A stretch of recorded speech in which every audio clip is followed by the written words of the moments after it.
Hello friends, हमने शुरू किया है लूसेंट सामान्य ज्ञान की बुक को। इसमें से हम हिस्ट्री पोर्शन जो है वो डिस्कस कर रहे हैं। हमने एंशिएंट हिस्ट्री कंप्लीट की है, अब मेडिवल को हम स्टार्ट कर रहे हैं।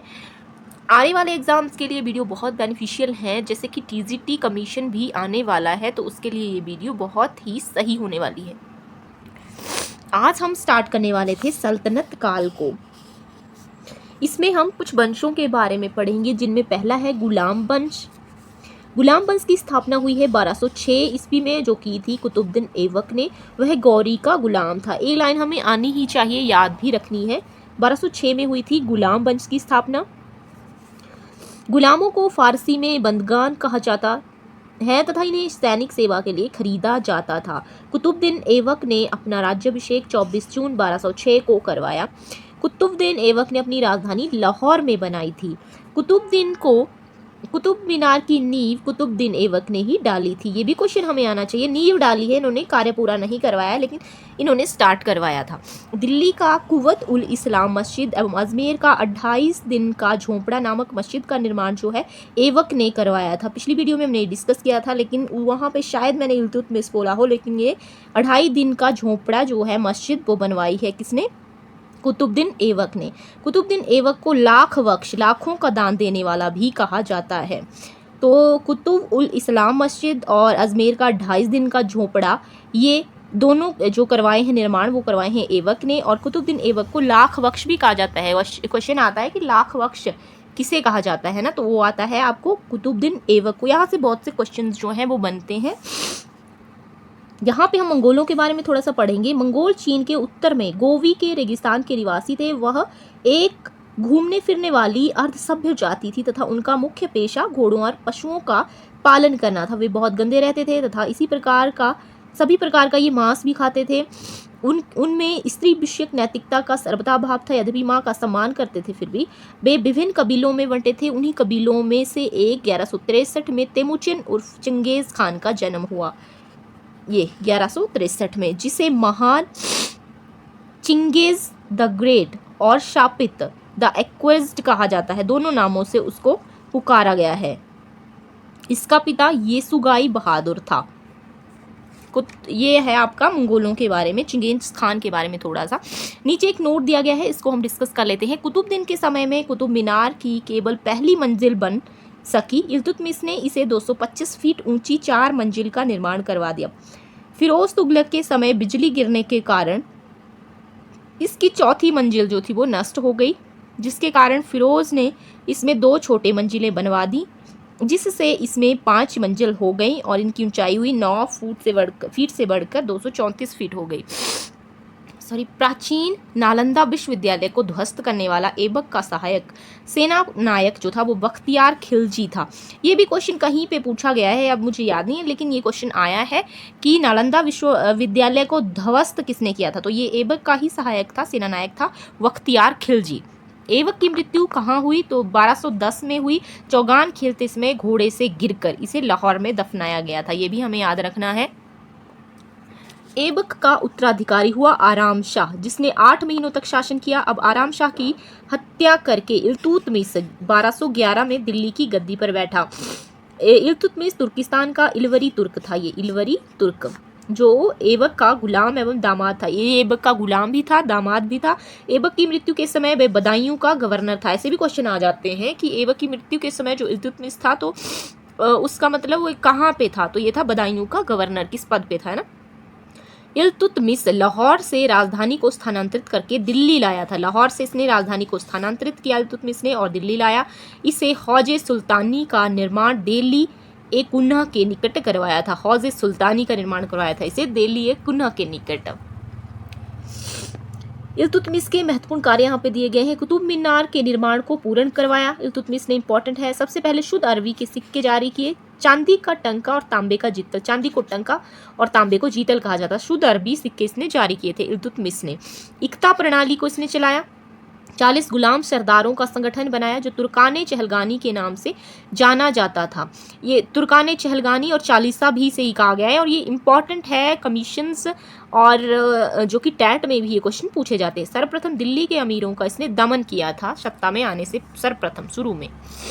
नेक्स्ट है, इल्तुतमिश पहला शासक था जिसने 1229 ईस्वी में बगदाद के खलीफा से सुल्तान पद की वैधानिक स्वीकृति प्राप्त की थी। ये टीजीटी आर्ट कमीशन में भी ये क्वेश्चन पूछा गया है। टीजीटी आर्ट्स कमीशन में, एचपी टीजीटी में ये क्वेश्चन पूछा गया है कि खलीफा मतलब इल्तुतमिश को सुल्तान पद की वैधानिकता किसने प्रदान की थी, तो ये की थी बगदाद के खलीफा ने, और ये पहला शासक था।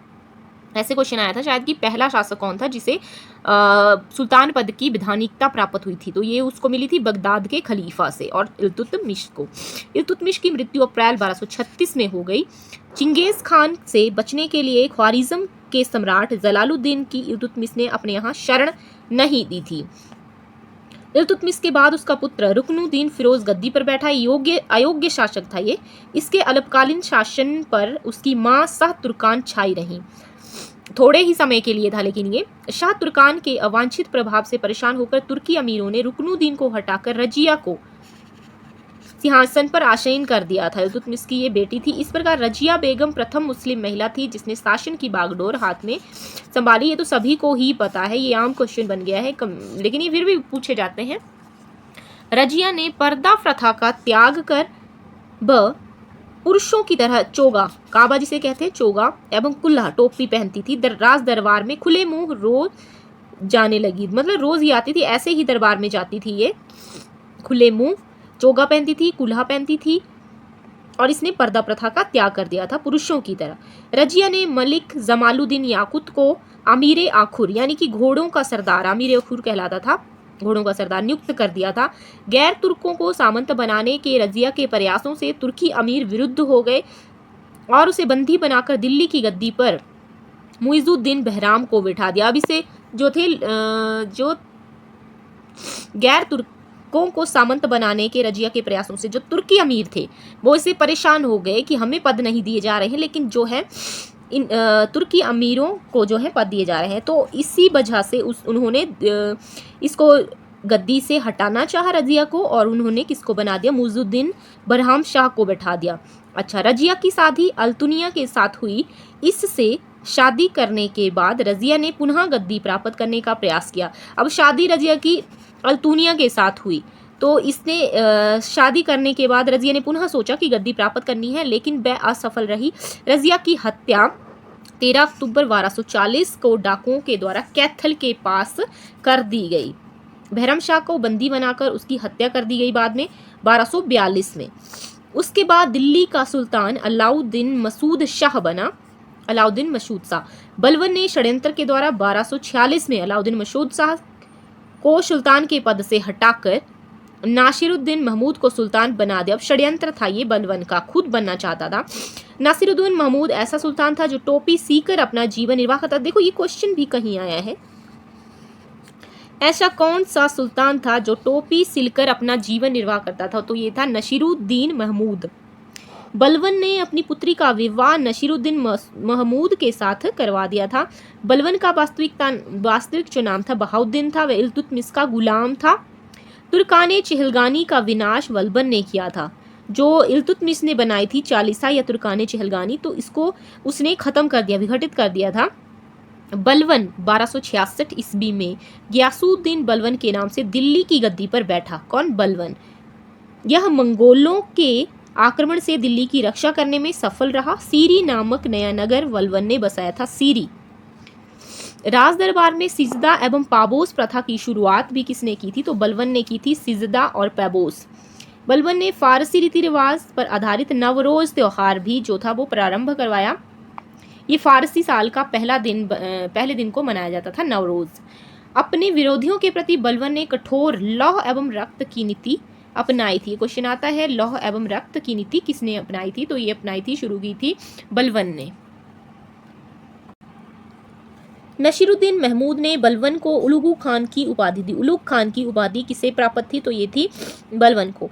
बलबन अखेट अभियान के बहाने अपनी सेना को लंबी दूरी तक कवायद कराकर दुरुस्त रखता था, मतलब उनकी प्रैक्टिस जो थी वो निरंतर चलती रहती थी। बलबन के दरबार में फारसी के प्रसिद्ध कवि थे अमीर खुसरो एवं अमीर हसन। गुलाम वंश का जो अंतिम शासक था वो था शमुद्दीन कैमूर्स। नेक्स्ट वंश आता है खिलजी वंश। सीक्वेंस भी कई बार इन वंशों का पूछ लिया जाता है, तो ऐसे भी कर सकते हैं हम, GKTSL। गुलाम वंश, खिलजी वंश, तुगलक वंश, सैयद वंश और लोधी वंश, ये एक शॉर्ट ट्रिक है, आप याद करना चाहे GKTSL। नेक्स्ट आता है हमारा खिलजी वंश। गुलाम वंश के शासन को समाप्त कर 13 जून 1290 ईस्वी को जलालुद्दीन फिरोज खिलजी ने खिलजी वंश की स्थापना की। जलालुद्दीन फिरोज खिलजी ने, इसने किलेखरी को अपनी राजधानी बनाया था। जलालुद्दीन की हत्या 1296 ईस्वी में उसके भतीजा व दामाद अलाउद्दीन खिलजी ने कड़ामणिकपुर में कर दी थी। कहाँ पे हुई थी? कड़ामणिकपुर में फिरोज शाह की हत्या कर दी गई थी। अब आया था इसका जो दामाद था अलाउद्दीन खिलजी। 22 अक्टूबर 1296 में अलाउद्दीन जो था दिल्ली का सुल्तान बना। इंपॉर्टेंट है, यहीं से बहुत सारे क्वेश्चन बनते हैं। यहाँ से फिरोज खिलजी से तो ये पूछ लिया जा सकता है कि खिलजी वंश का संस्थापक कौन था, तो जलालुद्दीन फिरोज खिलजी। लेकिन जो पूरा खिलजी वंश है इसमें से सबसे इम्पॉर्टेंट है तो यही है अलाउद्दीन खिलजी। इनके बारे में आपने एक मूवी भी देखी होगी। अलाउद्दीन के बचपन का नाम था अली तथा गुरशासप, ये भी क्वेश्चन आता है। अलाउद्दीन के बचपन का नाम क्या था? तो अली या गुरशासप। अलाउद्दीन खिलजी ने सेना को नगद वेतन देना एवं स्थायी सेना की नींव रखी थी। देखो क्वेश्चन कैसे बनता है कि नगद वेतन देना, सेना को नगद वेतन देना किसने शुरू किया था? तो अलाउद्दीन खिलजी ने। और स्थायी सेना किसने शुरू की थी रखना? तो ये की थी अलाउद्दीन खिलजी ने। दिल्ली के शासकों में अलाउद्दीन खिलजी के पास सबसे विशाल जो थी स्थायी सेना थी। घोड़ा दागने एवं सैनिकों का हुलिया रखने की प्रथा। इंपॉर्टेंट क्वेश्चंस हैं, जरूर आते हैं, किसी न किसी एग्जाम में ये पूछे ही जाएंगे।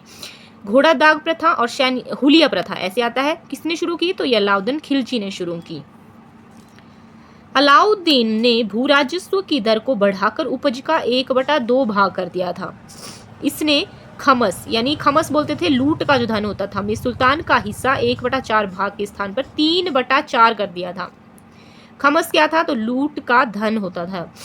इसने व्यापारियों में बेईमानी रोकने के लिए कम तौलने वाले व्यक्ति के शरीर से मांस काट लेने का आदेश दिया था। देखो कितना निर्दयी हो सकता है।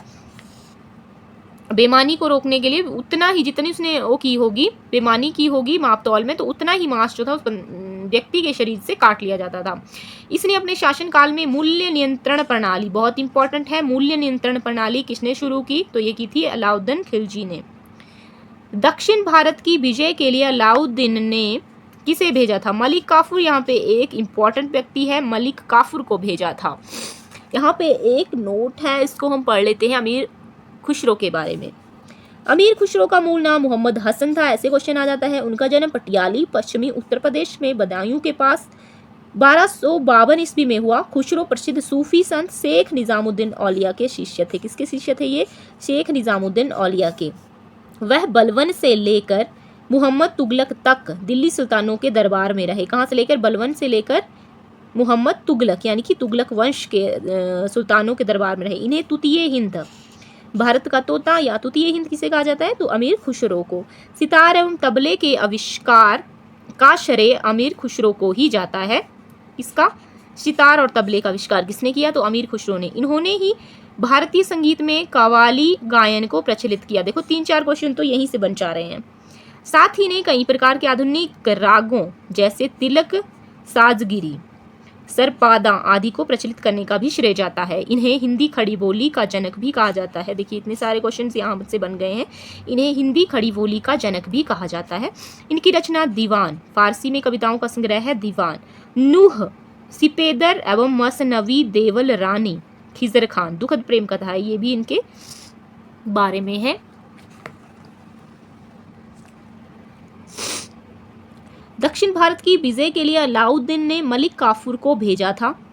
जमैयत खाना मस्जिद, अल्लाई दरवाज़ा, सीरी का किला व 1000 खंबा महल ये निर्माण करवाए हैं किसने? अलाउद्दीन खिलजी ने। यहाँ से एक आध तो पूछ ही लिया जाता है। जमैयत खाना मस्जिद थी, अलाई दरवाज़ा, सीरी का किला और 1000 खंबा महल। 1000 खंबा महल भी पूछ लिया जाता है कई बार।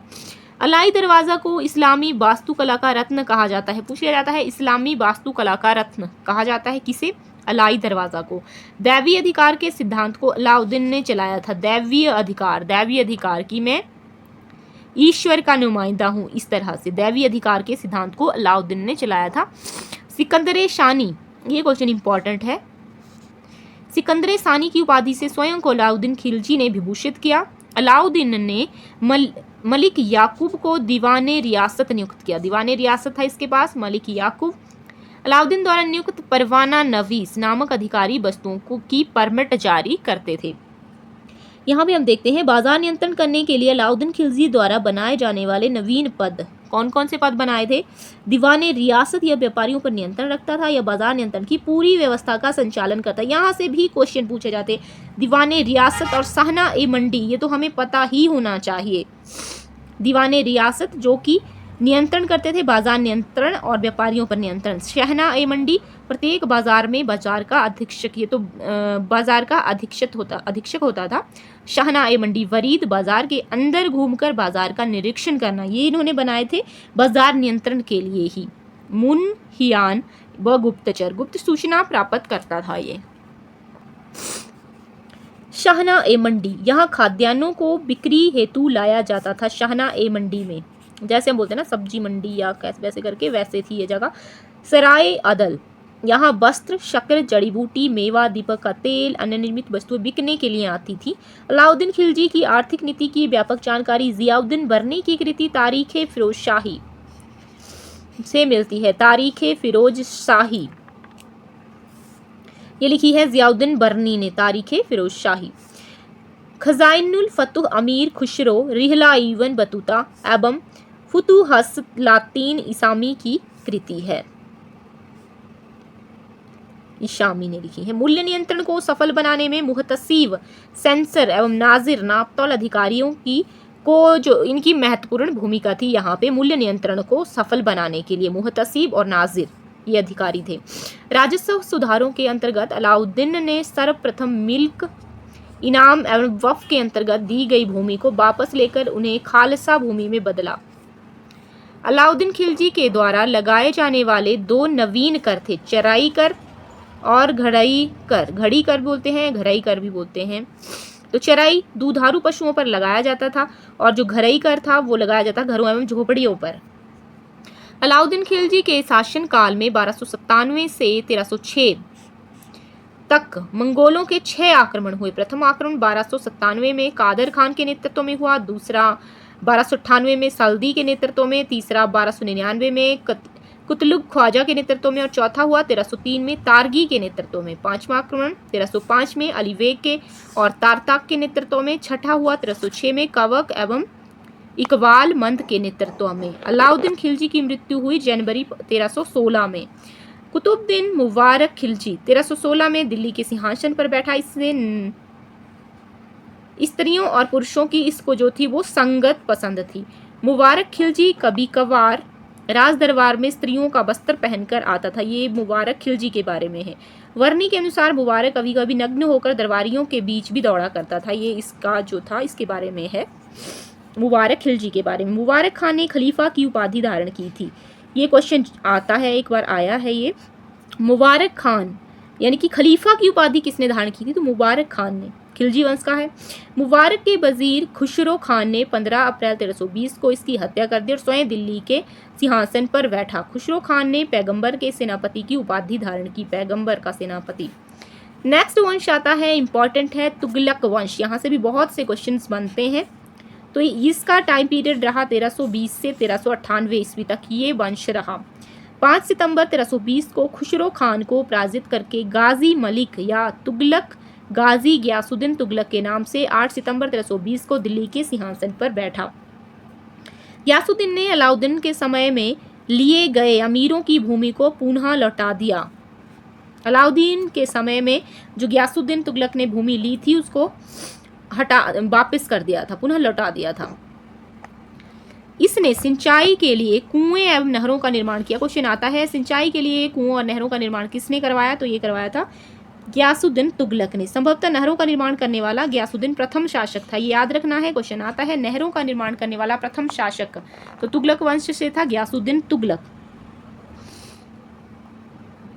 इसकी ये योजनाएं भी आती हैं आगे, मोहम्मद बिन तुगलक के बारे में है ये। गयासुद्दीन तुगलक ने दिल्ली के समीप स्थित पहाड़ियों पर तुगलकाबाद नामक एक नया नगर भी बसाया था और रोमन शैली में निर्मित इस नगर में एक दुर्ग का निर्माण भी हुआ। इस दुर्ग को 56 कोट के नाम से भी जाना जाता है।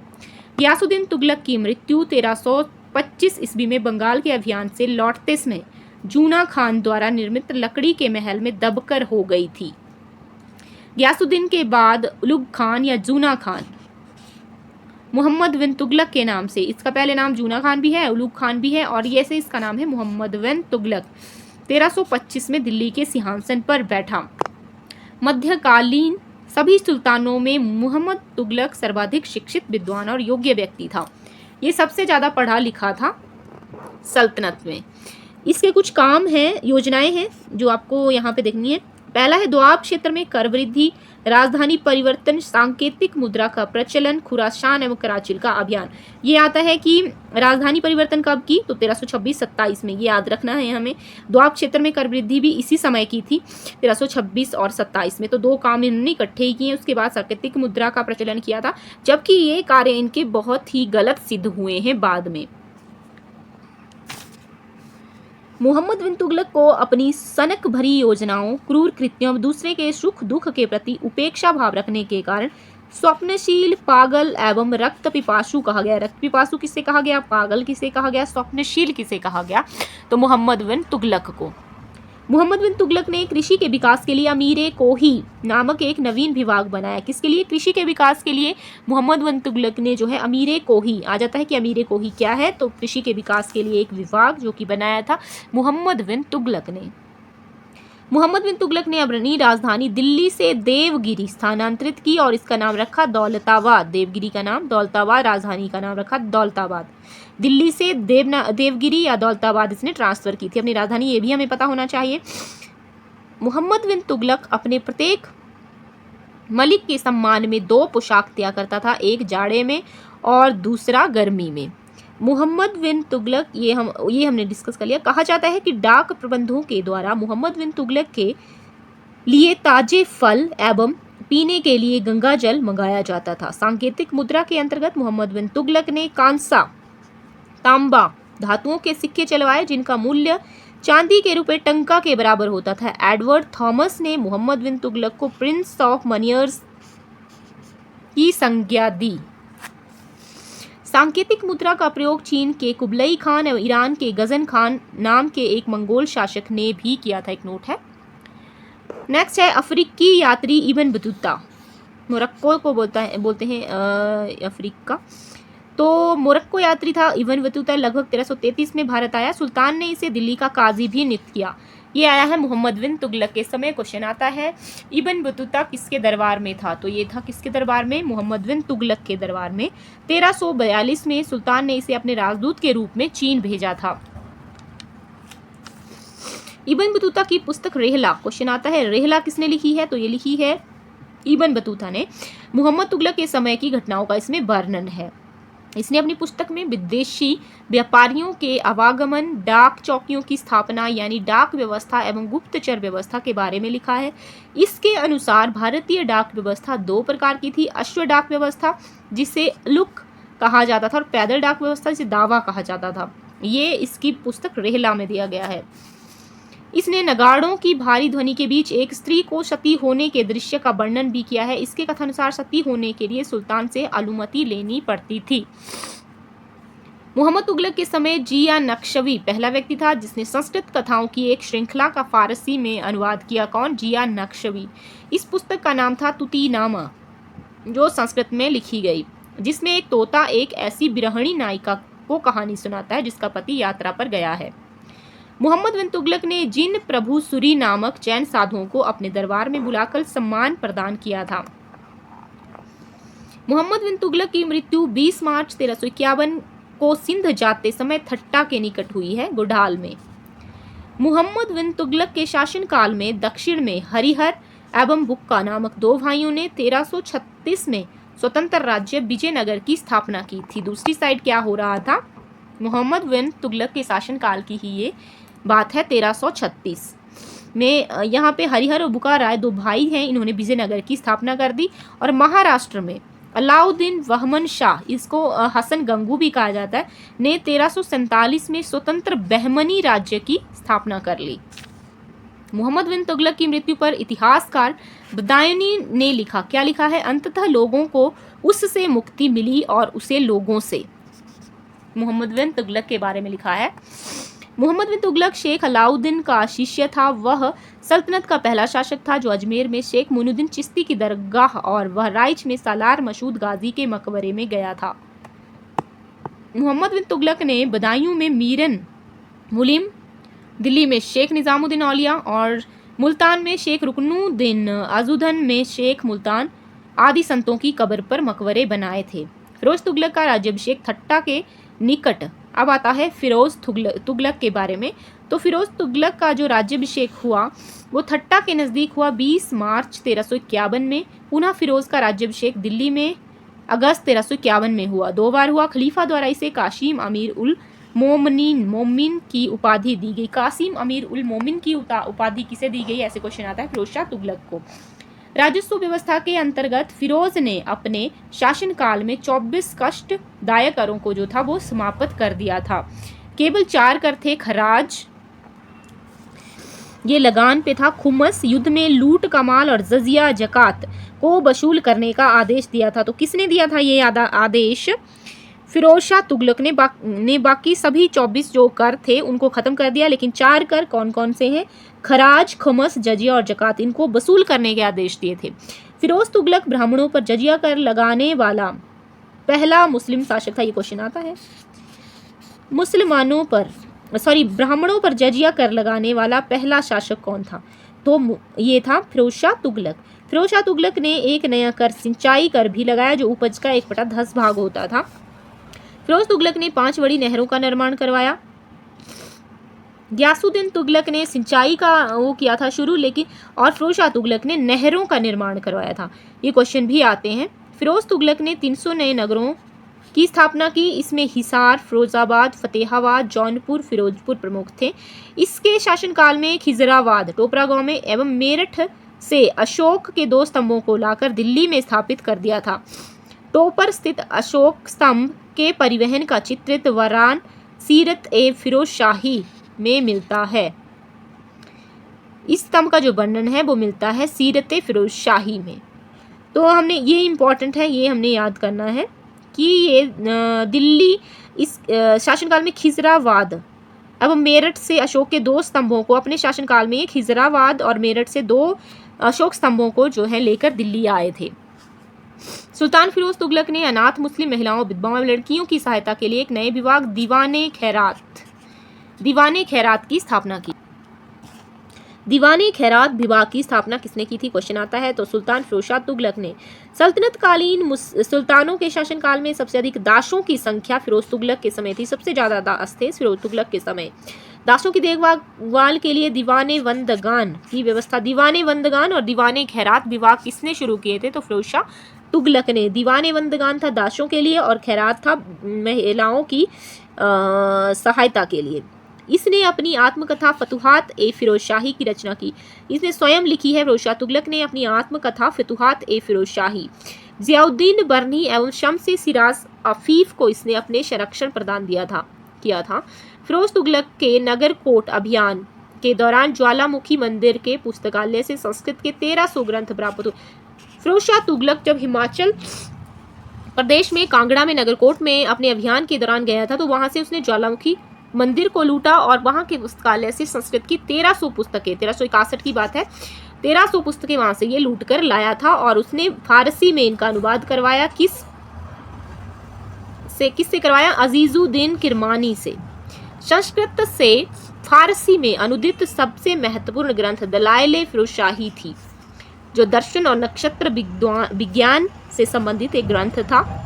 इसने चांदी एवं तांबे के मिश्रण से निर्मित सिक्के भारी संख्या में जारी करवाए, जिसे अद्धा और बिख कहा जाता था।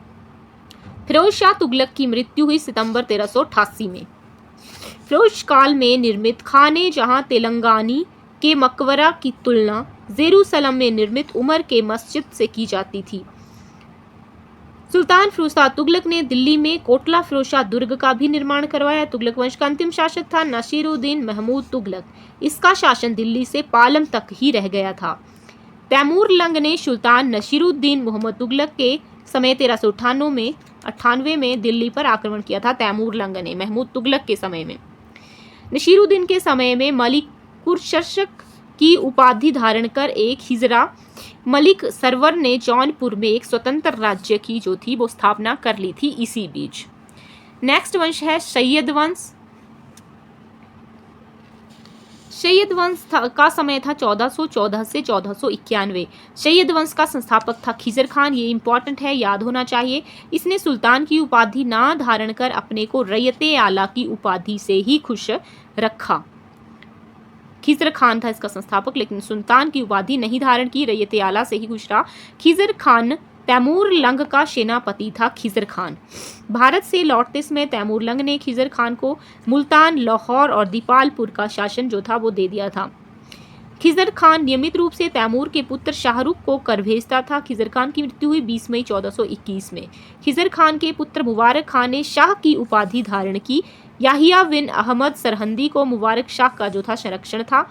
इसकी पुस्तक तारीख मुबारक शाही और शही में सैयद वंश के विषय में जानकारी है। क्वेश्चन आता है तारीख मुबारक शाही किसने लिखी? तो याहिया बिन अहमद सरहंदी ने।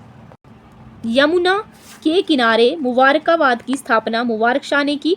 सैयद वंश का अंतिम सुल्तान था अलाउद्दीन आलम शाह। सैयद वंश का शासन करीब 37 वर्षों तक रहा। यहाँ से ज़्यादा क्वेश्चन नहीं बनते हैं, लेकिन ये हमें पता होना चाहिए खिजर वंश की स्थापना किसने की? खिजर खान ने। नेक्स्ट वंश आता है लोदी वंश। लास्ट भी यही है, 1451 से 1526 इसका समय है। लोदी वंश का संस्थापक कौन है? बहलोल लोदी। ये हमें पता होना चाहिए। वह 19 अप्रैल 1491 को बहलोल सहगाजी की उपाधि से दिल्ली के सिंहासन पर बैठा। दिल्ली पर प्रथम अफगान राज्य की स्थापना का श्रेय जाता है बहलोल लोदी पर। दिल्ली पर पहला अफगान वंश कौन था? तो लोदी। बहलोल लोदी ने बहलोल सिक्के का प्रचलन करवाया। इंपॉर्टेंट है और आसान है याद करने में भी। वह अपने सरदारों को मकसद अली कहकर पुकारता था। वह अपने सरदारों के खड़े रहने पर स्वयं भी खड़ा रहता था। बहलोल लोदी का पुत्र निजाम खान 17 जुलाई 1499 में सुल्तान सिकंदर शाह की उपाधि से दिल्ली का सिंहासन पर बैठा। 1504 में सिकंदर लोदी ने आगरा शहर की स्थापना की। 1504 में किसने की है आगरा शहर की स्थापना? 1504 में हुई, सिकंदर लोदी ने की। भूमि के लिए मापन के प्रामाणिक पैमाना गजे सिकंदरी का प्रचलन सिकंदर लोदी ने किया था। गजे सिकंदरी सिकंदर लोदी ने। गुलरुखी शीर्षक से फारसी कविताएं लिखने वाला सुल्तान है सिकंदर लोदी। ये हमें ये याद होना चाहिए, इंपॉर्टेंट है। लोदी वंश का शासक था सिकंदर लोदी, जो गुलरुखी नामक शीर्षक से कविताएं लिखा करता था फारसी में। और गज़े सिकंदरी किसने पैमाना तैयार किया था? तो ये इसका प्रचलन किया था सिकंदर लोदी ने। और आगरा शहर भी इसी ने बसाया था। ये कुछ चीज़ें हमें याद होनी चाहिए। सिकंदर लोदी ने आगरा को अपनी नई राजधानी बनाया, राजधानी भी बना लिया। इसके आदेश पर संस्कृत के एक आयुर्वेद ग्रंथ का फारसी में फरहंगे सिकंदरी के नाम से अनुवाद हुआ। इसने नगरकोट के ज्वालामुखी मंदिर की मूर्ति को तोड़कर उसके टुकड़ों को कसाईयों को मांस तौलने के लिए भी दे दिया था। नगरकोट के ज्वालामुखी मंदिर की मूर्ति को तोड़ा इसने और उससे जो टुकड़े थे उनको कसाईयों को मांस तौलने के लिए दिया था। इसने मुसलमानों को ताजिया निकालने व मुसलमान स्त्रियों को पीरों और संतों की दरगाह पर जाने पर प्रतिबंध लगा दिया था। इंपॉर्टेंट है, क्वेश्चन आता है। ताजिया निकालने पर मनाही कर दी और मुस्लिम स्त्रियों को संतों और पीरों की मज़ार पर जाने के प्रतिबंध भी लगा दिए थे। गले की बीमारी के कारण सिकंदर लोदी की मृत्यु हुई 21 नवंबर 1517 को। इसी दिन इसका पुत्र इब्राहिम शाह की उपाधि से आगरा के सिंहासन पर बैठा। संभवतः दिल्ली के सुल्तानों में सिकंदर लोदी प्रथम सुल्तान था जो हिंदुओं के त्योहारों मुख्यतः होली में भाग लेता था। सिकंदर लोदी। दिल्ली की मोठ मस्जिद सिकंदर लोदी के प्रधानमंत्री मियां भोइया ने 1505 में बनवाई थी। जो इम्पोर्टेंट, ये वाली लाइन इम्पोर्टेंट है। 21 अप्रैल 1526 को पानीपत के प्रथम युद्ध में इब्राहिम लोदी बाबर से हार गया। इस युद्ध में वह मारा गया। बाबर को भारत पर आक्रमण के लिए निमंत्रण पंजाब के शासक दौलत खान लोदी एवं इब्राहिम लोदी के चाचा आलम खान ने दिया। ये इंपॉर्टेंट है, ये हमें याद होना चाहिए। बाबर को भारत आने का निमंत्रण किसने दिया था? तो पंजाब के शासक दौलत खान लोदी और इब्राहिम लोदी के चाचा आलम खान ने। नेक्स्ट है शासन व्यवस्था, सल्तनत कालीन जो शासन व्यवस्था थी इसको हम डिस्कस करेंगे नेक्स्ट वीडियो में।